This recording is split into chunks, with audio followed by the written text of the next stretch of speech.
আসসালামু আলাইকুম। আজকে আমরা এক খামারি ভাইয়ের কাছে আসছি, যিনি একটা পোলট্রি ফার্ম চালায়। উনি আমাদের কাস্টমার ছিল অনেকদিন আগে, প্রায় 3.5 বছর আগে জিও শেড কিনে নিয়ে আসছিল আমাদের কাছ থেকে। ওই জিও শেডটা দেওয়া উনি ঘর বানাইছে, মোটামুটি অনেক বড় একটা ফার্ম, পোলট্রি ফার্ম বানাইছিল। এই যে এটা হচ্ছে ওনার পোলট্রি ফার্ম। তো আজকে আসলে মূলত এটি দেখতে আসছি যে ওনার ঘরটা আসলে কেমন হয়েছিল, তারপরে কেমন টিকে বা কি অবস্থায় আছে এখন, এটা দেখার জন্যই আসছি মূলত। তো আয়সা দেখলাম উনি যে ওই উপরে উপরে শুধুমাত্র জিও শিট দিছে, উপরে জিও শিট দিছে আর নিচে হচ্ছে পাতলা পলিথিন দিছে। তো জিও শিটটার মধ্যে অলরেডি শ্যাওলা পড়ে গেছে। শ্যাওলা পড়া কিন্তু ভালো, শ্যাওলা পড়লে উপর দিয়ে পানিটা পড়ে যায়, নাহলে আবার উপরে পানি পড়লে নিচ দিয়ে একটু একটু মানে ফোটা ফোটা পড়ে। শ্যাওলা পড়ে গেলে তারপরে আর নিচ দিয়ে পানি লিক করে না, ওয়াটার প্রুফ হয়ে যায়। তো এটা হচ্ছে ওনার ঘর, মোটামুটি অনেক বড় ঘর। একটু বাহির থেকেও দেখাই। এই যে মানে সম্পূর্ণ জিও শিট ইউজ করছে, জিও শিট মানে কোনো টিন ইউজ করা নেই। এই যে শুধু মাঝখান দিয়ে একটা মানে পার্টিশন আছে, যে ওই জায়গায় শুধু একটা দুন ইউজ করছে টিনের, এই মানে পানি পাস করার জন্য। আর ওনার মানে জিও শিটের জন্য কোনো রকম ওই হুকের প্রয়োজন পড়ে নাই, কোনো হুকের প্রয়োজন পড়ে নাই।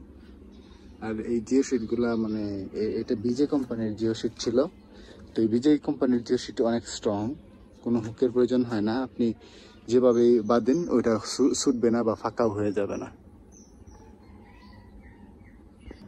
আর ওই জিও শিট একটু মোটা ছিল, আমার এক্স্যাক্টলি খেয়াল নেই, 350 বা 400, 350 না 400 জিএসএম, হ্যাঁ 400 জিএসএম নিয়েছিল। 400 জিএসএম দিয়ে এই ঘরটা করছিল আর কি। তো এখন মোটামুটি ঠিক আছে, শ্যাওলা পড়ে যাওয়ার পর এখন মোটামুটি ওয়াটার প্রুফ হয়ে গেছে। ওনার আসলে পোলট্রিটা অনেক বড়, পোলট্রি ফার্মটা। এটা কিন্তু মানে একটা ঘর না, এটা মানে দুইটা ঘর, মাঝখানে পার্টিশন আছে, দুইটা ঘর। যেটা হচ্ছে ভিতরের অবস্থা। এখন ওনার পোলট্রি মোটামুটি খালি, মুরগি ছিল বিক্রি করে ফেলাইছি, অল্প কয়েকটা আছে। তো উনি মূলত এই জিও শিটটা দিছিল, তার ভিতর দিয়ে দিছিল পাতলা পলিথিন, এই যেরকম পলিথিন দিছিল। কিন্তু এটা আমরা আইডিয়া দিছিলাম পলিথিন দেওয়ার জন্য, কিন্তু এখন সবচেয়ে ভালো হচ্ছে এই পলিথিনের পরিবর্তে যদি কেউ ছাতার কাপড় দেয় তাহলে সেটা অনেক ভালো হয়, মানে এখন পর্যন্ত বেস্ট হয় আর কি। যদি কেউ ছাতার কাপড় দেয় বা ত্রিপালও দেওয়া যায়, কিন্তু ছাতার কাপড়টা হচ্ছে বেস্ট। ছাতার কাপড় দিলে ওই জিও শিটটা আসলে যতদিন টিকবে, ছাতার কাপড়টা অতদিনই টিকবে, কোনো চেঞ্জ করার প্রয়োজন পড়ে না। আর এটা ওয়াটারপ্রুফ, কোনো ঝামেলাও হয় না, এবং কি সবকিছু মানে কম্বিনেশনটা অনেক ভালো হয় আর কি। তো এই হচ্ছে ওনার ঘর,